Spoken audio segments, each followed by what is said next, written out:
हे भगवान, गांव की बहू लेकर आई थी ये सोचकर कि गांव की लड़कियां घर को संभाल लेंगी, लेकिन इन्हें तो शहर के तौर तरीके ही नहीं आते। मेरी तो किस्मत ही फूट गई। दिल्ली शहर के एक बड़े से घर में कावेरी और उसकी मॉडर्न बहू रहते थे।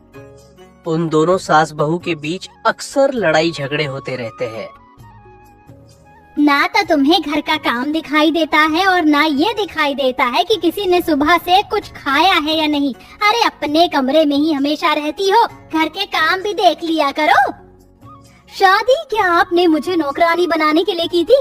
अरे मुझे और भी बहुत से काम होते हैं, जैसे ऑफिस वर्क। घर पर रहती हूँ तो इसका मतलब ये नहीं कि मैं कुछ करती ही नहीं। मुझे ऑफिस का वर्क घर पर भी करना होता है। इतना कहकर अमीर बहू गुस्से में अपने कमरे में चली जाती है। मैंने तो पढ़ी लिखी लड़की से शादी इसीलिए करवाई थी ताकि इस घर को एक समझदार बहू मिल जाए जो अपनी समझदारी से इस घर को चला सके, लेकिन यहाँ तो उल्टा ही हो रहा है।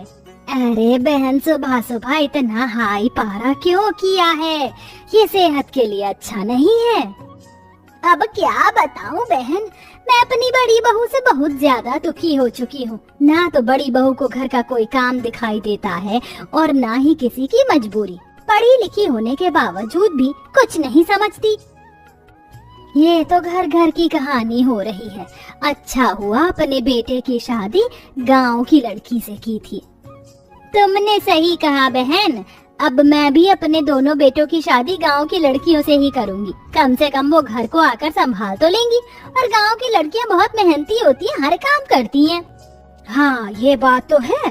अगर तू कहे तो मैं तुझे एक रिश्ता बता देती हूँ। दो लड़कियां हैं, दोनों बहनें हैं और गांव में अपने माता पिता का घर संभाल रही हैं। तेरा भी घर आकर अच्छे से संभाल लेंगी।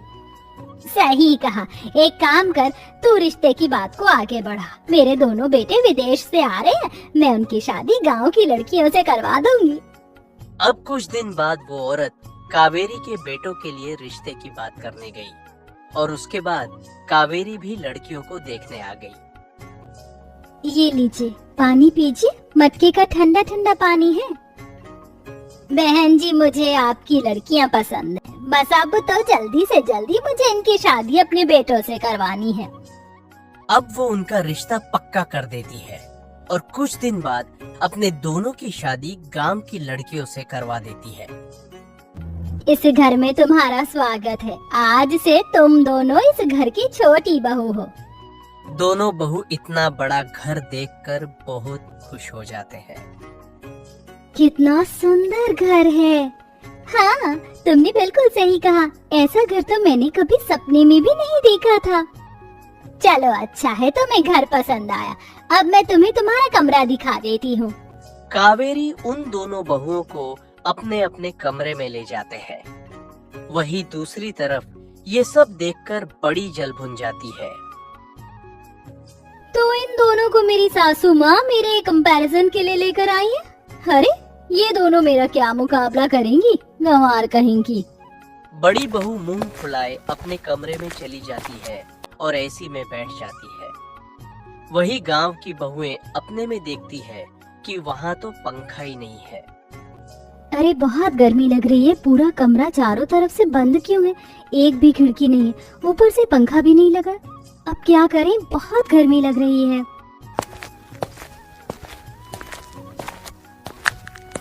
ये क्या, तुम्हारे कमरे में भी पंखा नहीं है? नहीं नहीं, मेरे कमरे में भी नहीं है। बहुत गर्मी है यहाँ, मुझे तो घुटन महसूस हो रही है। दोनों बहनें कमरे से बाहर आकर हॉल में बैठ जाती हैं। जब रात हो जाती है तो कावेरी बाहर आती है। तुम दोनों यहाँ पर क्यों बैठी हो? अपने कमरे में क्यों नहीं गई? माँ जी, वहाँ तो बहुत गर्मी लग रही है, एक पंखा तक नहीं है। अरे जब तुम्हारे कमरे में एसी लगा है तो तुम्हारे कमरे में पंखे की क्या जरूरत? माँ जी, एसी क्या होता है? दोनों बहनें कमरे में अपनी सास के साथ जाती है और वो उनको एसी चला कर देती है। अब तुम्हें गर्मी नहीं लगेगी। माँ जी, ये तो बहुत ठंडी हवा दे रहा है, अब तो अच्छी नींद आएगी। दोनों बहनें कमरे में एसी की हवा में सो जाती है। इतनी ठंडी हवा में सोने से उनको जुकाम हो गया। इस पंखे को तो बंद ही कर देती हूँ, इससे तो मुझे बहुत ठंड लग रही है और जुकाम भी हो गया है। दोनों इस तरह रात भर हाथ के पंखे से हवा करती है। अब अगले दिन सुबह वे काम करने लग जाती है, पर वहाँ पर सारा काम मशीनों से होता था, जो उनको बिल्कुल भी चलाना नहीं आता था। अरे ये क्या है, इतना बड़ा? मुझे तो पता ही नहीं क्या है। ये फ्रिज है, इसके अंदर जो भी चीज रखते हैं वो ठंडी हो जाती है। वो जब फ्रिज को खोलती है तो उसमें से ठंडी ठंडी हवा निकलती है। आहा, इसकी ठंडी ठंडी हवा तो बहुत अच्छी है।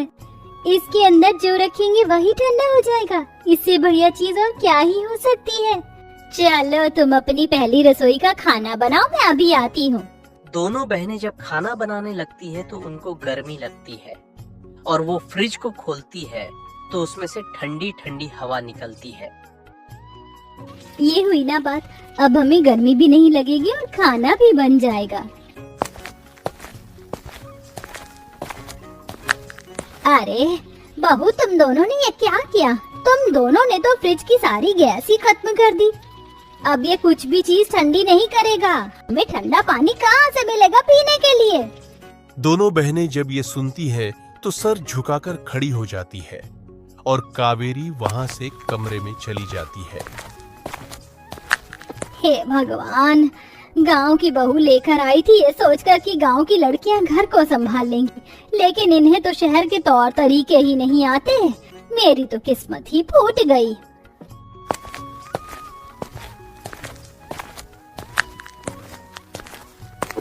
सासू माँ जी, इसे कहते हैं अपने ही पैर पर कुल्हाड़ी मारना।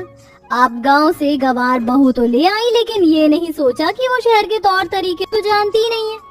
फिर यहाँ घर संभालना उनके लिए कितना मुश्किल हो सकता है। चलो वो दोनों जैसी भी हैं, तुमसे तो ठीक ही हैं। तुम्हें तो बस काम ना करने के बहाने चाहिए होते हैं। बड़ी बहू ये सुनकर फिर से मुंह बना लेती है और अपने कमरे में चली जाती है। वो खुद को ही महान समझती है और दोनों गांव की ग्वार बहुएं धीरे धीरे घर को संभालने लगती है और अपने तरीके से काम करने लगती है। माँ जी, ठंडा पानी पीजिए।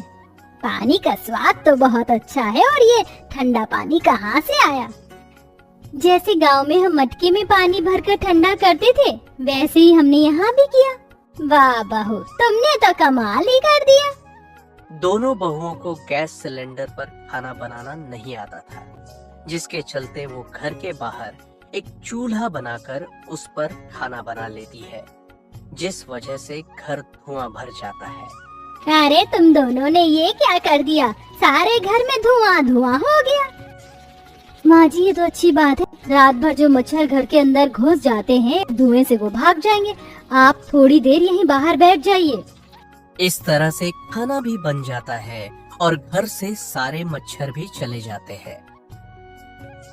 तुम दोनों कमाल हो। माना गांव के तौर तरीके से सारे काम करती हो, लेकिन तुम्हारी वजह से घर में कई चीजों का बदलाव बहुत अच्छा हुआ।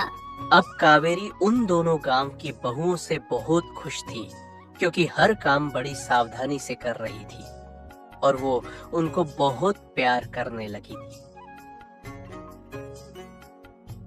इस वजह से बड़ी बहू ये देखकर बहुत दुखी हो जाती है, क्योंकि उसकी सास उनको देखती भी नहीं थी। फिर वो जल्दी से आकर अपनी सास से माफी मांग लेती है। माँ जी, मुझे माफ कर दीजिए। मैं अपने ही स्टैंडर्ड में रहती रही और परिवार से दूर हो गई, लेकिन अब मैं आप लोगों से दूर नहीं होना चाहती। आप लोगों के साथ खुशी खुशी रहना चाहती हूँ। आज से मैं भी अपनी देवरानियों की तरह उनके काम में हाथ बटाऊंगी, और जो गलतियाँ मैंने की उनके लिए मुझे माफ कर देना माँ जी।